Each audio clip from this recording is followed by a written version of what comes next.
Welcome back to the 2024 Annual Tropical Conservation Biology and Environmental Science Symposium. I'm Naia Wadachi, and I'm a second-year master's student at TCBES. I recently defended my thesis, so I will be gone next year. First, I'd like to acknowledge this year's planning committee. You will see us running around as we're setting up. We have worked extremely hard to organize this event, and we've somehow pulled together an amazing event while also balancing schoolwork, jobs, and upcoming graduation. So I'd like to take a moment to thank those who have contributed. Sibley Barnett, our club president, Josephine Tupu, who is our VP, Brianna Nomoto, who is our treasurer. I am the secretary, as well as Anna Ezzi in the back and Anya Benavides, who have been helping us nonstop all year. This year, our theme for the symposium is Ho'omau, Sustaining Communities and Ecosystems in Our Changing Climate. The planning committee decided on this theme in recognition of the significant changes happening on our Earth, and especially after the tragedy of the Maui fires. We wanted to highlight the interconnectedness of ecosystems and communities and how both are being affected by climate change. This year's club officers have made it our mission to coordinate huaka'i, field trips, and work days to give back to various places and communities across Hawaii Island.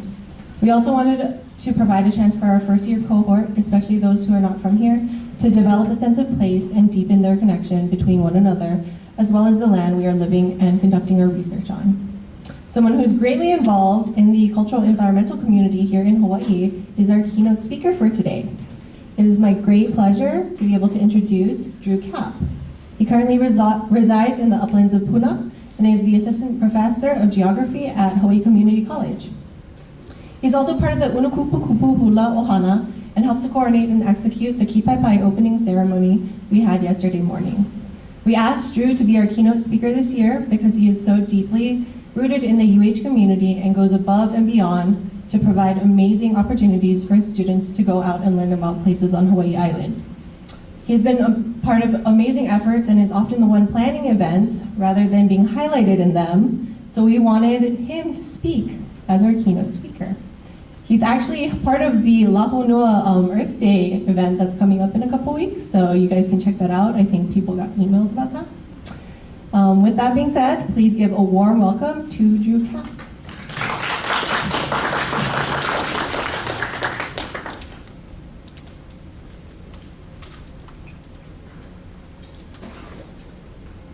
Aloha, everyone.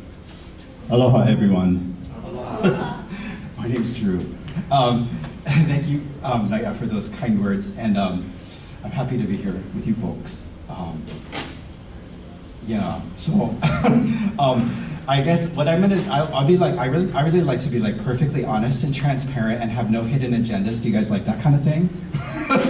So just like my students, because my main focus in my professional life is teaching, just like my students, I put things together like really last minute.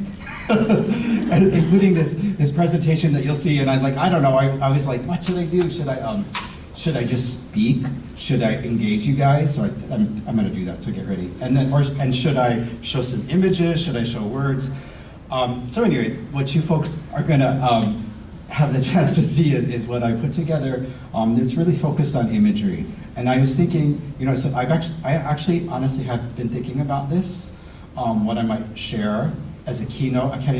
It's weird because like I said, I'm always asking people to be keynotes rather than actually being one. So I'm not like really ma'a to it, not used to it.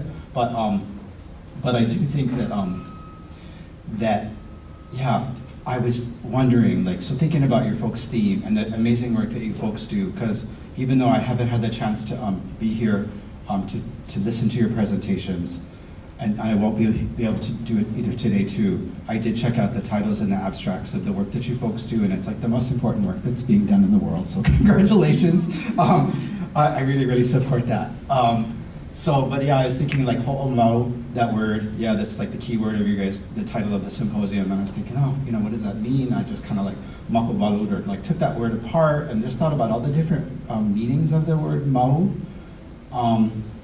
And as you folks, I'm sure know, there are a lot of different ways of thinking about that, but a lot of them are related. So I was just thinking about how could I, speak to ho'omau, and then of course there's that subtitle of your symposium that speaks to, looking out for the integrity and well-being of our ecosystems and communities. And there's the word sustaining in there too. I use the word sustain like a million times every day. And maybe you guys do too. But anyway, I was thinking about how to like approach the idea of mau. So the word mau is it's about a lot of different things. It's about permanence, it's about perseverance, it's about sustainability, and it's about like forward thinking. So I'm a geography person, I should just say really quick. So I consider myself professionally to be a geographer, and maybe I'm a different kind of geographer than some of my colleagues, but maybe not. So I'm like really focused on places and spaces and things like that, but I do think about time as well.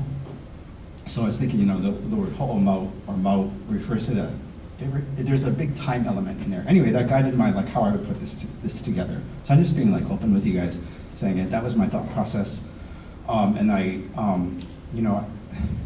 when I start talking, I'm actually like a super shy person. I'm like the shyest person of all in the world. but when I start talking, I'm pretty enthusiastic about these kinds of things that you folks do, and the kind of experiences that I have with my students in particular. So sometimes I can't stop talking. So anyway, so I have some pictures to guide me through this. I don't know if I want to use this. Should I use this microphone? Maybe. So when I think of geography, because again, that's my focus, I think the most important concept that is embedded in that academic discipline is connection, right? So I think everything is connected to me, and so, when you hear people talking about going off on tangents and stuff like that's a bad thing. It's not, it's really good, right? Because everything is connected to everything else. So as we go through this little presentation, I kind of had to whittle it down, distill it into something which is a challenge for me, something that's manageable. And I am going to invite you folks to whatever, interact, participate in whatever way is appropriate for you. I know when I'm in the audience, I never say anything, but you guys can. But when I do it, it's like we're going to be going down it's like the ocean. It's like a river. It's like a lava flow. Do you guys like lava flows? Okay, that's good. All right, so all of these, sorry, in my classes, a lot of times I ask my students, what kind of environment are you? What kind of environmental person are you? Are you like an ocean person? Are you like a forest person? Because then I always say, that's like me. Are you like a volcano person? Are you a desert person? And people have different responses, and it seems like a lot of the people that I interact with are ocean people. Not surprisingly, I am probably the least ocean person of all the people that I know, but maybe I can say something more about how I'm getting closer to that part of me. So there's the ocean right there. It's kind of scary, but then I was just recognizing that even though I'm kind of trying to ask my students to compartmentalize themselves with a particular, or associate their identity with a particular environment, I think in the end we're all of it. You guys know what I mean? I really do identify with forests. I love forests. I grew up with forests in another part of the world, and I live in a forest in this part of the world. And every day that I wake up and look at the forest that I live in, I have the profound privilege of living in. It's a beautiful forest. It's like Hi'iaka personified. I mean, it's her. It makes me happy, because if I didn't have the environment, I might not be such a positive, optimistic person. I gotta say mahalo to Pelika, who was the keynote speaker yesterday. She and I go way back. We actually were both Keaholoa STEM program coordinators at UH Hilo. And I've always considered her an associate and colleague and friend, and so I really appreciate what she shared. Were you guys here yesterday for that? And so she actually shared a lot of things that I might have said, and a lot of the things that she said are things that I do too, like the Kilo Aina stuff, working with communities. So I was really pleased. I mean, our paths are really different, and we have different approaches, and some of the things that she said are kind of almost contrary to some of the things that I shared in the Key Pipeline. That's cool. Anyway, and I really honor her for her her connection to place, including Kauai. But I was thinking about these paths that we have traveled together, and one of them is that she is from the island of Kauai. Yeah, you guys remember that, right? That seems really important to remember. And she had just emerged from Napali, right, the cliffy area of Kauai, and she was kind of like a little bit discombobulated, trying to because she hadn't been in spaces like this for a long time. She was out in the mountains, and but she shared a little bit about what it was like with, to live with her parents and on Kauai and things like that. And it just made me think, oh yeah, my Hawaii story began with the place where she comes from. She doesn't know that, so don't tell her. No, you can tell her if you want. But yeah, I originally come from people who come from Eastern Europe, and then in these magical mountains. But and they're Ukrainian people. That seems kind of important to mention as well. But I grew up in this place that I don't want to call New England anymore, but that's what people call it. You guys know New England? New England. It's like England that's new. It's on the northeast coast of America, on the Atlantic Ocean, the scary ocean, even scarier than this one. And I grew up there, and I went through this whole journey. It's like really super long and complicated, and there's like a lot of turmoil in it, which is good in retrospect, not at the time. But I lived in these forests and these cities in that part of the world, in Massachusetts, which is a beautiful name, and Connecticut, which is another beautiful name, that speak to environmental relationships. And but then when I was a kid, I used to come to the island of Kauai like on a regular basis, which is really unusual for a person in Connecticut to travel to Kauai every year to see my family, and see my relatives. So anyway, sorry, I didn't mean to share this, but I'm going to because it's kind of fun for me, myself, to like hear it again, because I was a student, and you guys are mostly students, right? I went to, as soon as I graduated from high school, which I did, I was like, I'm out of here. I never want to be in Connecticut again. So I left, and I moved to Canada to go to school for a year. And then I was in such incredible emotional turmoil. I was 18, 19 years old. Are you guys that age, or do you remember what it's like to be that age? It's like a tumultuous time in a person's life, and maybe that's how it's supposed to be, I don't know. But it was for me, and then I was like, oh, even though I'm going to this fabulous university in the best city in the world, Montreal, I thought, oh, I don't know if I can go to school anymore. So I dropped out of school. I love telling people that. I dropped out of school and I moved to Kauai to become a cocktail waiter. And that's what I did, and I lived in the place where Pelika comes from. And I continued to be in a state of turmoil. But I wasn't a student anymore, so I couldn't have that as the excuse, right? It was maybe me. And anyway, so I was in a state of turmoil, and that I was living in what I think it might be the most beautiful place in the world, and feeling very alone, very, very alone. More so than I thought there's no one in the rest of the whole world who could feel as alone as I do, that intense of loneliness. But I made it through, and then, I didn't remain on Kauai. I moved back to America and did a bunch of other things. But let's see, I don't know, when was it? It was another time between then and now that I returned to the island of Kauai, to that exact same space, exactly the same, the same beach, for example, the same coastline.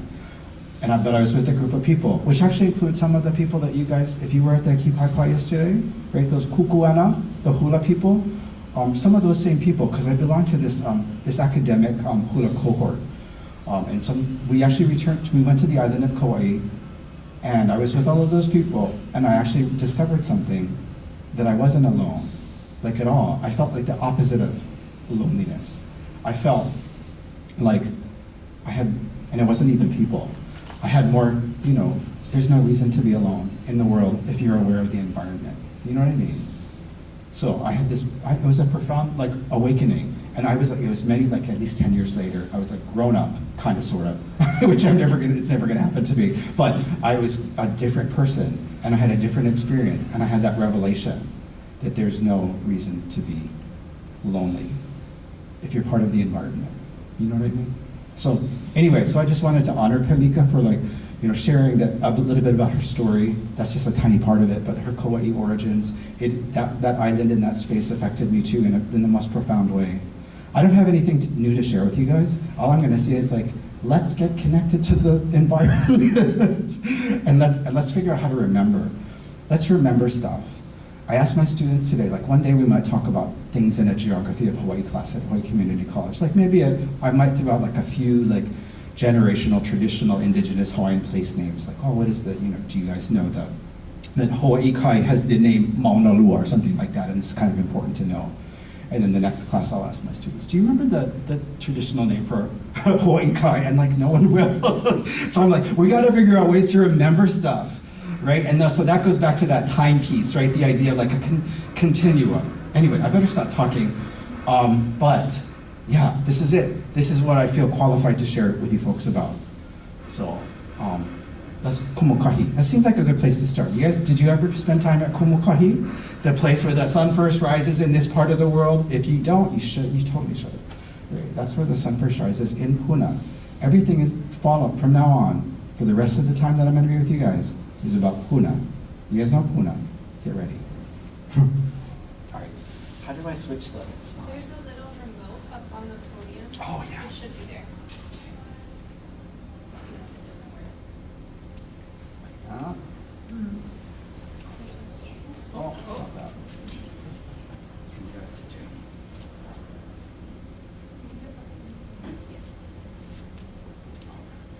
Okay. Okay. Thank you. All right, so. Are you folks doing okay so far? Yeah, this is the other thing that I feel qualified for, is being the witness to other people who are having those same experiences, feeling connected. And that's like, to me, that's the most important thing about what happens in my role as a geography instructor. Okay, so yeah, this place, so there's this place that you see right now is called Maunaulu. Can you please say that? Maunaulu. Maunaulu. Say it again. Maunaulu. Say it again. This is like a device. Maunaulu, right? And it's actually at the top of Maunaulu with my students. Yeah. So anyway, just thinking about the title. Aloha, everyone who's arriving. Nice to see you. Ho'omau, yeah, implies this idea about time. So I already kind of talked about that. All of the pictures you guys are going to see, except for one, are pictures that I took. I really like to take pictures, and they're all in the Moku of Puna, which is one of my favorite places.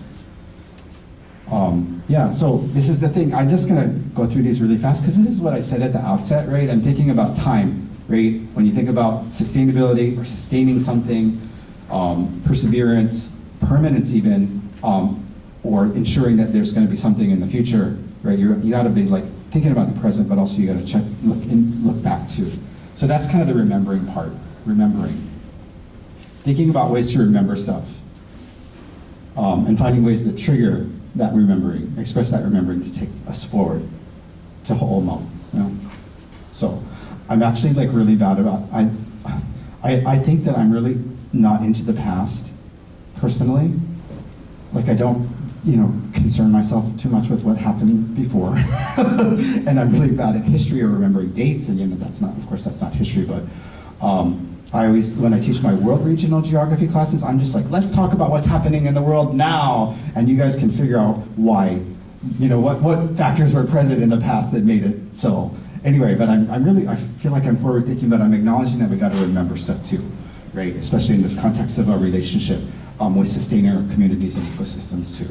So yeah, so then I was thinking, okay, well there are these pathways that we got to take, right? In fact, at first I was thinking about this linear thing, right? Past, present, future, and then of course I'm like, that's so silly, Drewski, that's what my students call me, Drewski. Pathways are really like cycles.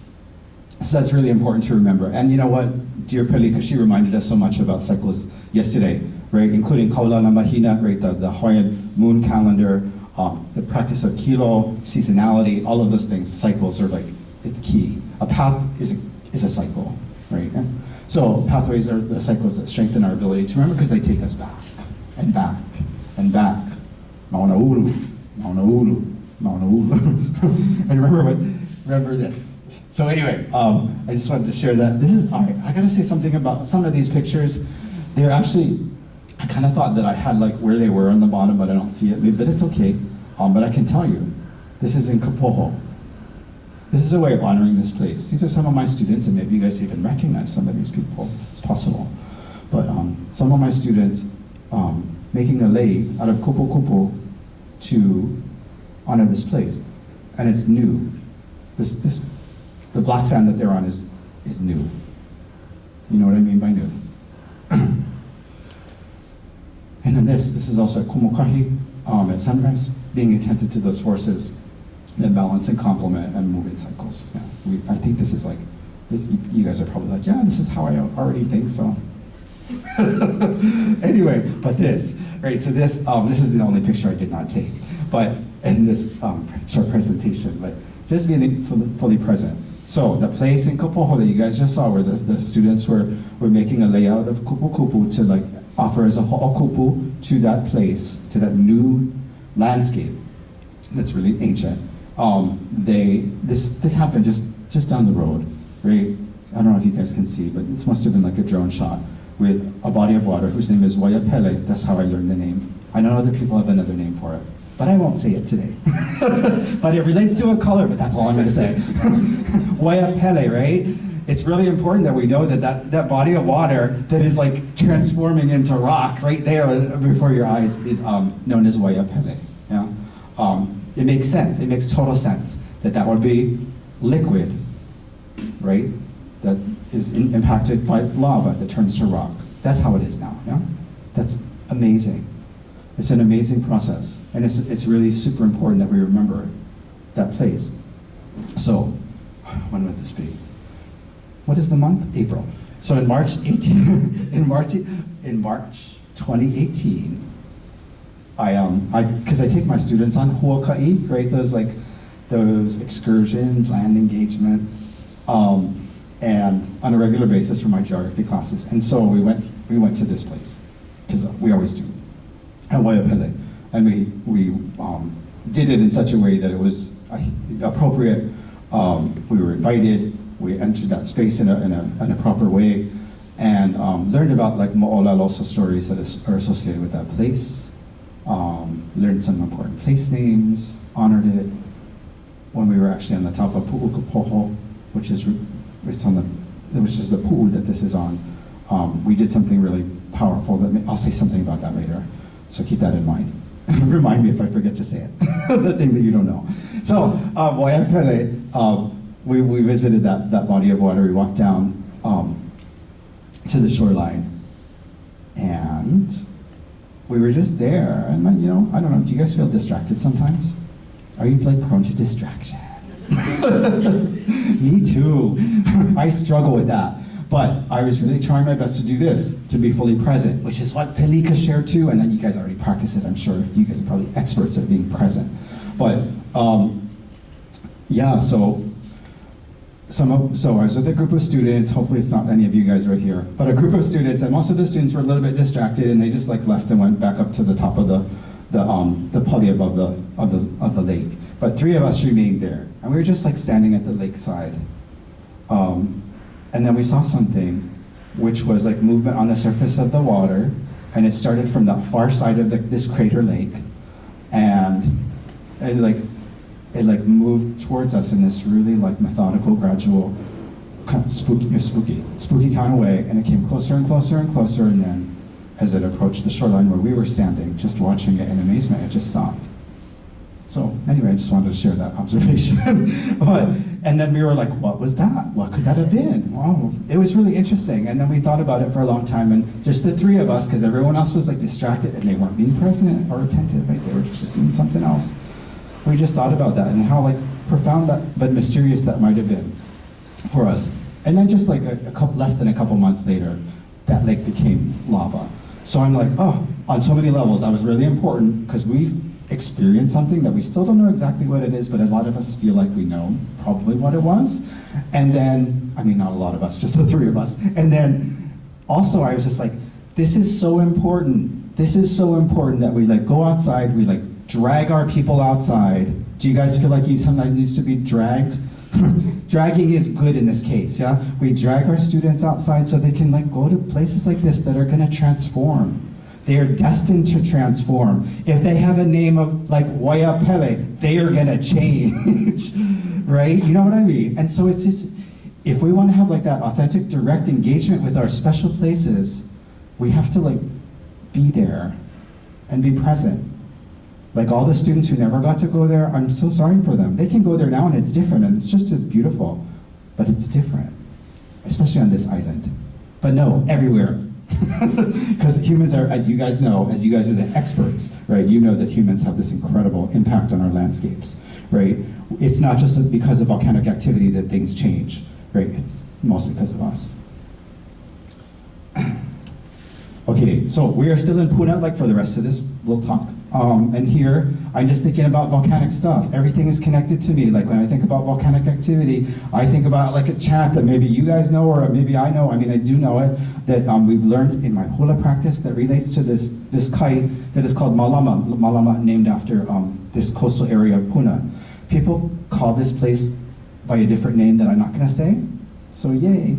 It's in the name of, it's named in honor of a person, so that's nice. But Malama is a really nice name for this place. Okay. And then, yeah, so all right, so the whole thing is, so this is like about remembering, right? Because what is the, you know that image, the second image that I showed you guys that had those two students who were at the top of that crater? And I was like, hey, can you say the name of that, it's like a pool, but they call it a mauna. What is Mauna Ulu, right? Mauna Ulu, yeah? Anyway, how do we remember these things, right? Whether they're place names or practices or mo'olelo or accounts, or just our experiences. So there's all these different ways. Hula, I can't believe that I even like am involved in hula. I would have never thought it before, but to me it's like it's so geographic. It's so environmental. It's about environmental kinship. You know what I mean? That's what hula is. That's why I embrace it, even if I can't remember the choreography. And then through song and chant, right? Chants are like, they're like environmental texts. You guys use chants in your work? I bet you do. You should. Because they're seriously, they provide all of this incredible information for us to not only understand maybe past phenomena, processes, events, qualities of places and their features, let's say, but also what to expect. Just like Kilo. You know, remember how Pelik was talking about Kilo? I was going to say something about his kind of shame yesterday. When she asked a question, I was like, another thing about Kilo is that it's not only like that keen observation, but it's also and she said it was a scientific method, right? It's also a predictive thing. We use it to predict. We use it to look ahead and figure out what's going to happen so that then we can be like, you guys are doing, right? Prepared, know what to do, know how to interact with the changed environment, for example. But these are ways to remember stuff.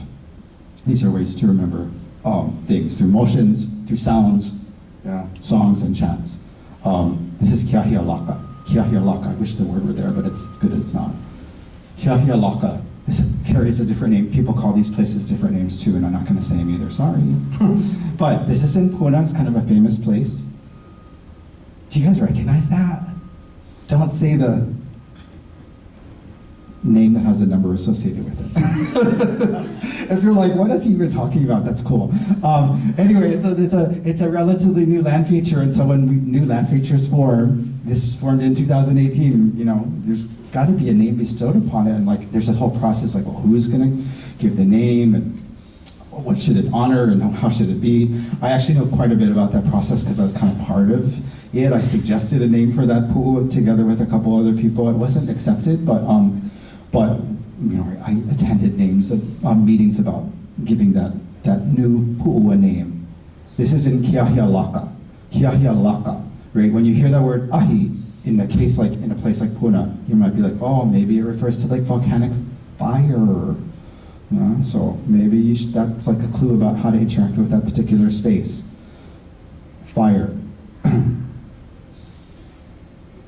Fire's a really big thing. So, like for me, all right, so during that 2018 eruption of Kilauea, and you know, several different places up at the summit and also down on the lower east rift zone, I was just thinking about like, a lot of people were like, how do we process this? Like stories are being created now, but what do they mean and how do we articulate them? And so one of the things that I do, like you guys saw the hay yesterday, right? Those guys were doing hay for Oakia, right? Oakia no hoya papahana moku, and then they made the islands, right? One after the other, starting with this one, sorry everyone else. Hawaii came first, and then we went down the line and ended with Ko'olave. Anyway, that's a beautiful way of reminding us of our environmental connections and genealogies, relatedness of islands in that case, creativity, but I actually use that too. That's like a made up image. I made that up. In response, I was thinking, what can I do to represent how I'm feeling about the eruption of Kilauea at my house? And that's what I did. I mean, that's one of the many. I spent hours and hours just like trying to figure out how to remember it. And I was using like nylon string from Oklahoma. That's what that is, don't tell anyone. To create that imagery. And then, yeah. This is like this for me. This is about remembering. It's remembering, right, once again, so we can move forward and figure out ways to sustain things. I'll never forget this amazing uluniu, this coconut grove in Puna, in Malama, at Ka'akepa. So I bet you guys know where that is, huh? Ka'akepa. Because for a class I took, we had to make like apu, so the coconut cups, right, that you could serve ava in, for example. So underneath that little covering is an apu. Actually, there's 6 maybe, because I went overboard and made more than one. But that's my connection to that place. You know what I mean? To Ka'akepa, to Malama. It's making something. This is my striving to remember things. These are the little tools that I'm sharing with you guys. You probably have your own like devices for remembering stuff. To me, it's really important to remember the experience in the place, and that's what I do. This is another one of my favorite places, different part of Puna, but along the same coastline, towards Kealakomo at Pano. Happens to be in Hawaii Volcanoes National Park, but that's not the most important part of it. There's 7 palm trees there. I'm really bad at numbers, but for some reason I remember that. 7. And there's another way of remembering a landscape, and it's through ingesting it. You know what I mean? And then this is like my favorite thing. So sorry, I'm gonna spend the next 3 hours talking about this. It's place names. Can you guys tell that I'm really into place names? Regardless of where they are in the world. But I'm really interested in Hawaiian place names. I actually feel like it's my kuleana to encourage people to use them. And so a geography student at UH-Hilo, yay, Kaylin O'Connell back in the day, and I made this map with the help of the geography department here at UH-Hilo. And we made this map that's supposed to serve as a resource for everyone in the whole wide world, but especially those people who live in Puna communities. Because we in Puna, we call our places by really silly names. I have to be careful what I say. By names that just are meaningless. They're meaningless. Eden Rock, ROC. What is that? Or I live in, I'm gonna say it, this is the last time I'm ever gonna say it for the rest of my life. But I live in a neighborhood, and maybe you guys are my neighbors. I live in a neighborhood that's called Fern Forest Vacation Estates. And if you like deconstruct that name, it is the stupidest name, sorry. It's not for people who live here, right? That's not a name that's for people here. Fern Forest, okay. So yeah, it is a forest that has a lot of hapu, yeah? But vacation, that doesn't make sense if you live there. And then estates, I don't know, in my world, estates represent something that's kind of like grand or something like that. And my neighborhood, as you folks may know, is like the opposite of grand. It's the kind of neighborhood where people live in buses. You know what I mean? Or without electricity. I mean, I did for like decades, like everyone else, because it would be weird to have electricity in my neighborhood. Oh, just like Pelika was saying about them getting water from the stream and stuff like that. I'm like, yeah, I can relate. And I like it too. And so do people of Fern Forest. Anyway, it's a disservice. It's actually, I think it's disrespectful to use a name like that for one of the most disadvantaged communities in all the Hawaiian Islands. So there's other beautiful names there. Oma'olaulau is the name, or Oma'olala, different alternative names for the forest that is there that stretches in that area. Anyway, Kaylin and I wanted people to like especially Puna people who live in these places called HPP. We're like, don't use that name anymore. Yeah, figure out which Ahupua you live in. These are the resources you folks can use. So we just developed it for that purpose. But I'm really into, and then especially, how many of you guys live in Puna? Do you mind admitting it? Yay, Puna! Oh yeah, we live in Fern Forest together. Sorry, I hope I didn't insult you. but Puna, I think that Puna has such a relatively poor reputation on a lot of levels for a lot of people. You know, they think of negative things, social issues, social troubles when they think of the district, or other, you know, they think of people who come to Puna for a particular reason and they're called a particular name that I'm not going to say, but it's not. There's such a deep, rich, beautiful history that is so like, it's beautiful and mythic, and the landscape is amazing. The world's like longest lava tube is like goes underneath our neighborhood. With a Japanese name. But I think it makes you think, why don't we celebrate that? I mean, lava tubes are cool, but there's so much more than cool. Like one of my kumus, right? So you got like, if you're the key papa, you got two of my kumus, Akea and Noel, but the main one is this person named Taupori Tangaro. You guys know him? Tangaro. You would love it if I said his name that way. So I did. But Tangaro refers to lava tubes as Ana Haumea, right? And so Ana is a word for a cave, right? And Haumea, I mean, it depends on what kind of genealogies and accounts you're like subscribing to, but Haumea could be Pele's mom, right? According to one well-known genealogy, Haumea gave birth to not only Pele Honuamea, but all of her siblings from different parts of Haumea's body. Anyway, so, you know, that's about birth, right? So yeah, lava tubes are cool. It's cool if they're long, but there's so much more in there too. So I just want people in Fern Forest, sorry I said it last time, I promise, to embrace the idea that there's this powerful person, so I'm not going to say feature, person who underlies our forest. And the forests are like Hi'iaka. The land underneath our homes or our buses is not that old. You know? It's just a few hundred years old. So it used to be a nice, clean lava flow, a very famous lava flow. And now, through the process of restoration and the Hi'iaka Kapolio-Peleization of the landscape, it's this beautiful, lush forest. Anyway, Ahupua, do you guys know which Ahupua you live in? Do you know which one we're in right now? This is a really great one. This is the big one of Hilo. We're in Waiakea, right? Waiakea. Waiakea. And Waiakea goes all the way up for Hilo people. It goes all the way up to almost to the summit of Mauna Loa, to a place that just a couple years ago, that lava flow from Mauna Loa issued forth from. There's an amazing pu'u up there that is at the very top of this particular Ahupua. It's called Pohaku Hanalei. That's cool. Hanalei, like we're Perika's area. Okay, so if you live in Puna, you have it easy because there's only 60 Ahupua for you to memorize about. Are you guys in the position to memorize like 60 place names and then recite them in order? If you have the time to practice a little bit? Can I just use a map? You can at first. You can use the map in your mind, in your memory. But yes.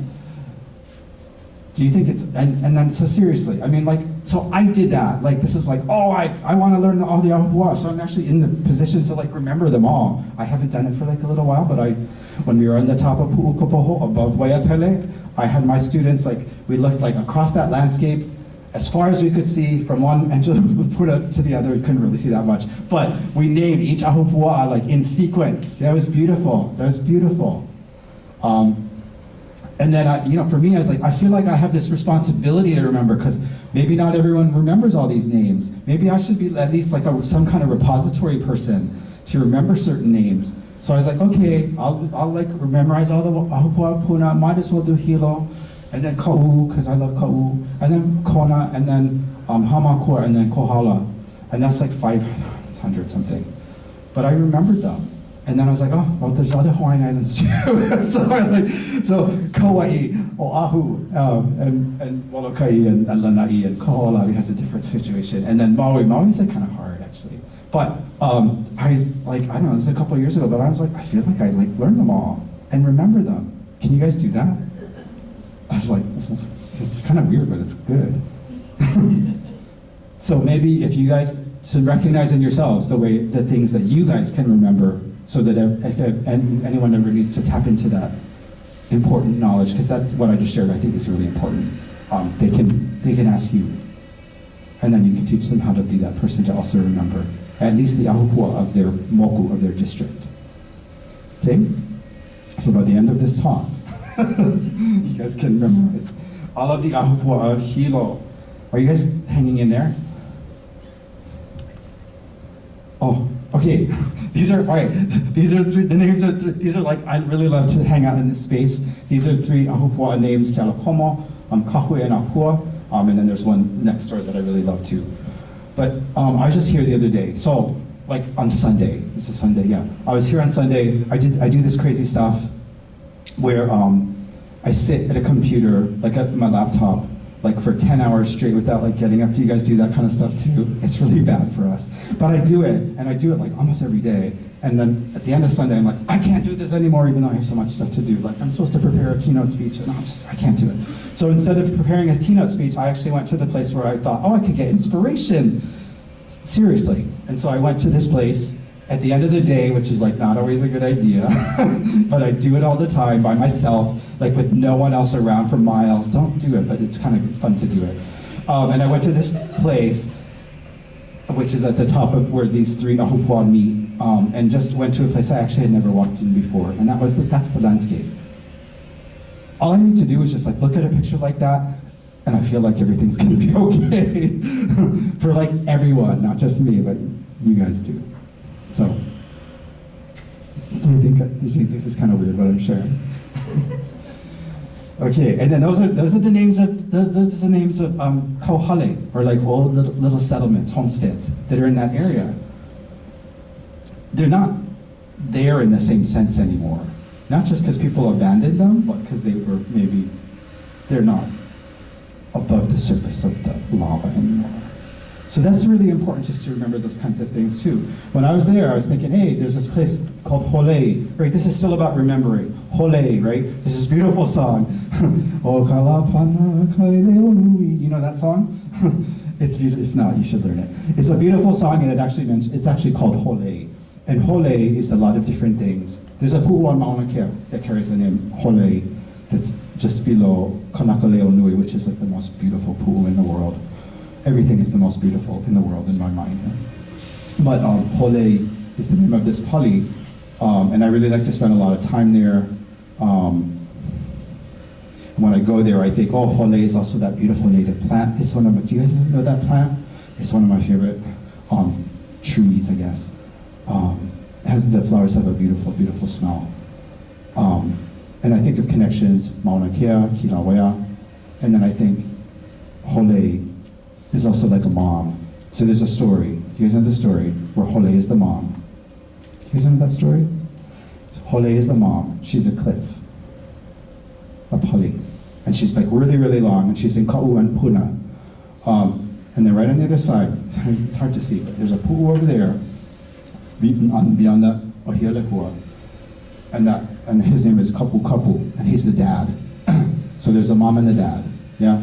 And so the Hole and Kapu Kapu, who happens to be just over the border in Ka'u, they get together and they produce a son, and his name is Ka'ehuiki Manoa Pu'uloa. Can you remember that? Ka'ehuiki Manoa Pu'uloa, right? Ka'ehuiki Mano, you guys Mano, shark, or Pu'uloa. You guys know Pu'uloa? Pu'uloa is like a famous place in a lot of different places. It's here, but it's in Puna, but it's also on Oahu, right? People use a different name that relates to pearls on Oahu, right, for that, Pu'uloa. So they produce this child, and the child is actually like a shark. So he's like a small reddish shark. So when I think of Hole, when I go to a place like that, I think of that being like the mom of the shark, right? And the shark's birthplace is like just down there to the left a little bit, you cannot see. But the shark was born there, and there's this whole beautiful story about how this shark, because of his disposition, you guys know what I mean, his personality, his approach to life, and to interacting with other people, which are sharks, he was able to like create this amazing journey of all these sharks going from one Hawaiian island to the next. This incredible story. He left Puna, he went to all the different moku districts of Hawaii Island, engaged with each of the chiefly sharks, yeah, and I would just imagine that chiefly sharks are a little bit scary to engage with, but he did it and he convinced them to come along in this huakai, and then they went to like out across the Ale Nui Haha channel towards Maui. They had a little bit of drama because that's how sharks are, right? And then they went on to Maui and went to a bunch of different places like Kipahulu and so forth, and then it just kept going and going. Spent a lot of time at Pu'uloa, which is, should I say the name? No, I don't want to say it. But Pu'uloa is that gigantic estuary on Oahu on the south shore. And if you ever fly, flying is like great. If you ever fly from Hilo to Honolulu, chances are you like go right over it. You guys know what I mean? Just before you land. So anyway, he went there because there's all these shark relatives who lived there. And then he like kept going and going and going to Ni'ihau and Nihoa, and then he actually like went to Kahiki, to the lands beyond our horizon, beyond the Hawaiian realm. And then they came back. Anyway, it's because of him, it's because of his approach to engaging other people that people were like, sharks. Sharks were like, yeah, we'll come along, we'll learn, we'll participate in this adventure. To me, that's like really important to think. So when I'm there, I think about that kind of stuff, and that makes it easy for me to remember. See, stories help us to remember. You guys probably are like, of course. I remember every story I was ever told. And then, and then this too, the aliveness, is that a word? The aliveness of the landscapes. When I really like to go to this particular part of the Puna coastline, and when I do, I'm like, hey, friend. It's like, I remember you. Do you remember me? It's okay if you don't. But I feel like I have acquaintances and friends in the landscape, in the rocks and everything. It helps me remember. That's what this is all about. So, that we can proceed forward. There's so much I could say about every single one of these things. Okay, this is the part that I'm asking you guys about though. Because I'm sharing my own experience and ways to remember, ways to engage, my own personal connections to places, with a special focus on the district of Puna, where I have the privilege of living. But like for you folks, would you be able to share a memory, where the detail of a particular place has really stuck with you? Is there anything? It can be anywhere in the world, but is there some kind of, in the way that I was just doing that, right? Sharing with you some memories and some stories, right? Some feelings that I had when I was in these different places. Would you guys be able to share anything like that? Yes, please do. There's this place called Pu'ukahina on Kohala side. Oh. I went with someone really special. And I associate that with that person now. And it stands out to me because you can see the remnants of the old agricultural systems that used to exist there, and they're just traces of the past mixed in with the present. Oh, that's beautiful. Thank you for sharing that. That is a really special place, Pu'ukahina. Do you guys have experience there in Kohala? The uplands of Kohala? Thank you for sharing that, and I will just say really quick, one of the reasons that I can remember that place too is that there's love involved. Love always makes things easy to remember, or to forget. Easy to remember, because there's three, so if you might recall, there's three pu'u there that are have this little love triangle situation going on. Yeah, Pu'ukahina is one of them, Kalahikiola is another, and Pu'upili is the other one. Thinking about those kind of stories helps me to remember that, and now I'm going to remember it even better because you shared that. Are there other little details from your experiences interacting with landscapes that you folks might be in the position you want to share?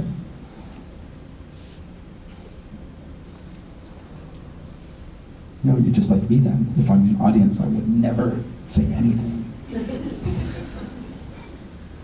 Feel free. And if something comes to you at any moment for the rest of the day, just say it. Okay, here's another thing. Are those places with which we have had profound engagement? That's what this is all about. It's like, it's simple and profound. That's what I feel like comfortable talking about. It's like an integral part of us now. Do you guys feel that? That's how I feel. I feel like, wherever we are in the world, we actually like have kind of taken in some of those fragments of those places, and they're part of our identity now. Even if we're not always in touch with that, I feel like we're a composite of that. I know people a lot of times say, oh, they're like they're a composite of their ancestors, and I agree with that 100%. But I also think we could extend it to places too, that our interaction with places, especially if it's a particularly profound engagement, becomes part of us, and always will be, I think. To me, that's why places are so important. Do you guys feel that way, or is it just me? Maybe like 4 of us? Okay, oh, how beautiful. Oh, this, I can't even, I have to stop myself. And then, yeah, this is a question. Yeah, have they changed how we are? I don't know, I think so. I think that they haven't impacted, we're different people because of that. Oh, maybe you guys recognize this forest. Oh, at the very bottom, can you guys see? Wait, I gotta check the time. What time is it? 9:52. What time am I supposed to be on? 10:05. Okay, thank you, all right. Oh, yeah, aloha you guys. Hey, I chose this picture because of the place name in part. It's in Puna. It says, sorry, you can't see it, but it's Nauru. A lot of people know this patch of forest. It's like a beautiful kipuka on Hole, Pali. Do you remember the story about who Hole is by any chance? Do you guys remember that? Who's Hole? The dad? Is Hole the shark? It's the mom, yeah? The mom who fed the shark her milk mixed with ava. I should have said that before. Anyway, this is on the Hole Pali in Puna, and this is the forest that some people refer to as Nauru, and that's a beautiful name too. And Nauru means so many more things that relate to the atmosphere in different parts of the Hawaiian Islands as well. Okay, so I have a video here, and I'm kind of like not sure if I should show it to you guys. So we should have a vote. That's not how you vote, Lisa. No. So all right, if I do show it, it's like 3 minutes long. Is that too long? Because this is like the end. It's like 10 minutes. I don't know if you have any audio though, if the audio will translate. Oh, okay. If not, it's okay. I'm just like my students. I ask them to do presentations and they embed videos, and then once they like go to do the presentation, it doesn't work. Let's see if that works. That happens right now too. But you guys, all right, so I just gotta say really quick before I show this to you. This is from Sunday, right? This is that walk that I took at the end of the day when it was getting dark and raining and I was all by myself in the middle of a place where I would have not been able to contact anyone if I had a problem. I love that. I'm glad that I'm here to talk with you guys today. Anyway, but I gotta say before I show this short video, it's just like I was walking up Hole Pali, right? I was walking up it. What direction? Up. Like Mauka, right? It's not a trick question. I'm just walking up it. And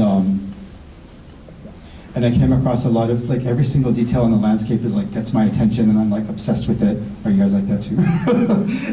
and I'm like, people think this is just a lava flow, but it's like it's the whole world. So I found this little channel, this lava channel, and from a geologic point of view, you could investigate what it's all about, and it would be super cool too. But to me, it was like, oh, it's like a trail. It's like a path. It's like one of those paths that I was talking about a little while ago. Anyway, but I decided that I would walk on it. And when I do something like this, you guys, I just want to put it out there that even though I'm doing something like going out, at the end of the day, doing something that probably is like not necessarily safe or sensible, I'm really super aware of every single thing that I do. And I ask myself all these questions, like, is it appropriate for me to be here? I mean, beyond the safety piece, right? Should I be doing this? Should I be walking along this channel? And then, of course, I am attentive to the little plants, the native plants of all different types that are just like amazing, and so that I do that. And then I think, is it okay if I'm walking here? Is it okay? Is it enough that I did those couple of like olikomo that my the komo that you guys met the other day, that they taught me to do when I'm in a place like that? So I think about that, and maybe you guys might be like, Drewski, you shouldn't be doing that. And then, so I'll honor if that's how you feel. But this, I'm just going to show you guys what I did. So I just wanted to put that out there as how I was feeling, because it was like a path, and I had to follow a little path. I didn't have to, but I really wanted to, and I felt like I was doing it. It was okay. Okay. So to show this, maybe do I just press the button and then it will start? You think? It should. Oh yeah. And if you can't hear any sound, maybe that's a good thing. Because then you could just learn some of the chants that we learn in hula, like aikamumu, and you can like make the sounds yourselves in the chants, in the words.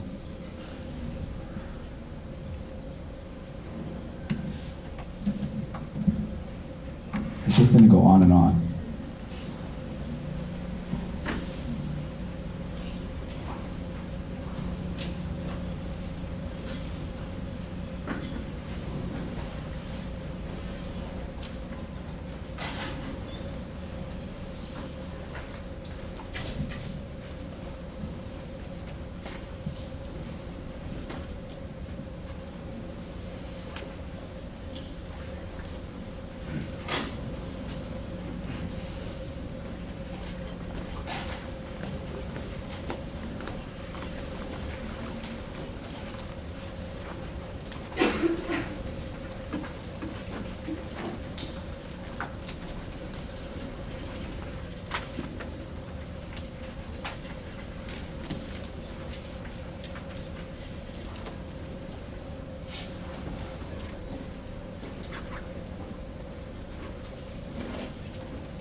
So that was way more important than anything that I've said so far.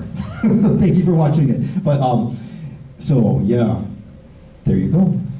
That's the path. And then it kind of got cut off, but there was an ohiolehua, there was that beautiful lehua there. It was raining and really windy. There was a rainbow in the sky. But every single detail there means like so much. Do you want to watch that like 100 times with me? That's how I remember stuff. And then at the very bottom of this slide, you guys can see it says Mauna Ulu. Right there's we started with Mauna Ulu, right in Puna, that pu'u way in the uplands of Puna. It's actually like Mauna Ulu is younger than me. I'm older than that pu'u. Isn't that weird to think about stuff like that? One day it'll be the case for you too. But Mauna Ulu is that pu'u. I don't know why it's called Mauna Ulu. Like I've always like, why isn't it pu'u ulu instead or something like that? because Mauna is like a, you know, big mountain. It's not really like that. But then I was like, oh, maybe, maybe it's like Mauna'ulu, at least in my world, right?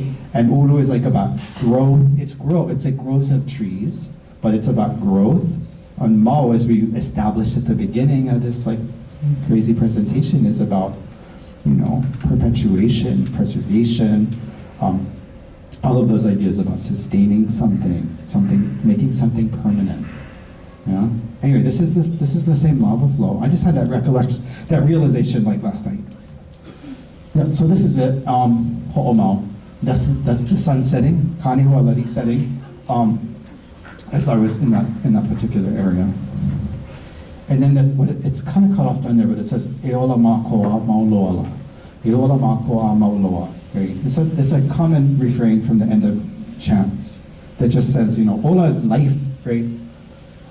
So, you know, it's like long live us, something like that. And by us I mean like not just people, all these communities. So like for the title of you guys thing, the subtitle, right, ecosystems and communities, when we see the word community, I don't necessarily think that it just refers to human communities, but everyone. How much time should I have? Like 2 minutes. 2 minutes? Okay, so can I just ask you guys really fast? So welcome everyone who arrived recently. My name is Drewski. And we're celebrating Puna, but also ways that we can, like, as we move ahead, we should actually never forget about remembering, ways to remember. So what are like the ways that you guys are gonna remember stuff just in general, important things? What are your strategies and tools for remembering? You can just think about it. Okay, are you guys good? Well, can I just like say one thing? I feel like, I know we've been talking about Puna, and Puna is a land of fire, volcanic fire. And we should never ever remember that. I mean, forget it. but I just gotta honor another place that has been changed by fire too, and it's Lahaina, right, as we know. And so I don't have like a lot of direct contacts with Lahaina. I haven't been there for many years, but I know some of you folks do. I know a little bit about your connection, some of you. And so just like in terms of remembering, I'm gonna try to share a chant, which I actually never did before, so that's kind of fun. I was doing stuff that like is beyond my comfort zone. Do you guys do that kind of stuff? So I'm gonna do a chant that I learned that is celebrating places of Lahaina, and when I do it, I have these images, I have these memories, because like every like place and line, I'm like, it's in my mind. This is what we strive for, right? That's how I can remember, because I have the images in my mind. And that's what helps me. I know where I am or where we are in relation to these other places, and somehow that helps me remember. And it kind of amazes me that we can remember the things that we do. So this is in honor of Lahaina Lele. So please wish me luck. I never did it before.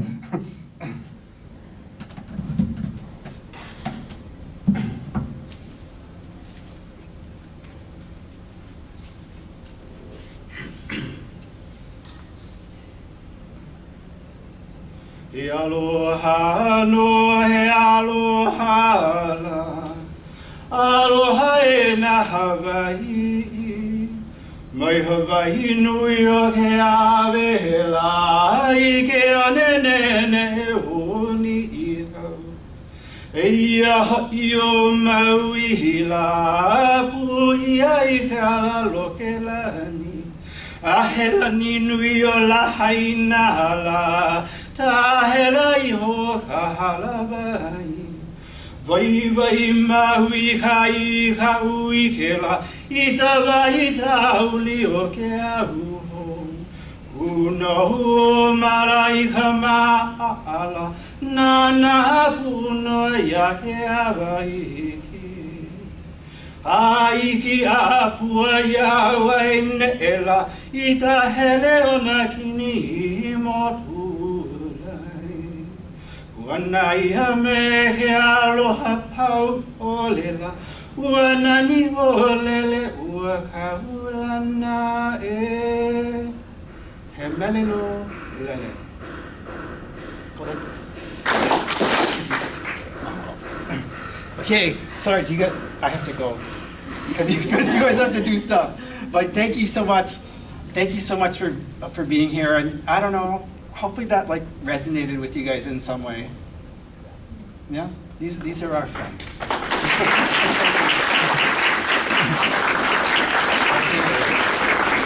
you want me to do anything more? Okay, am I released? Thank you. Have a good rest of the day. I hope you guys have like fabulous sessions.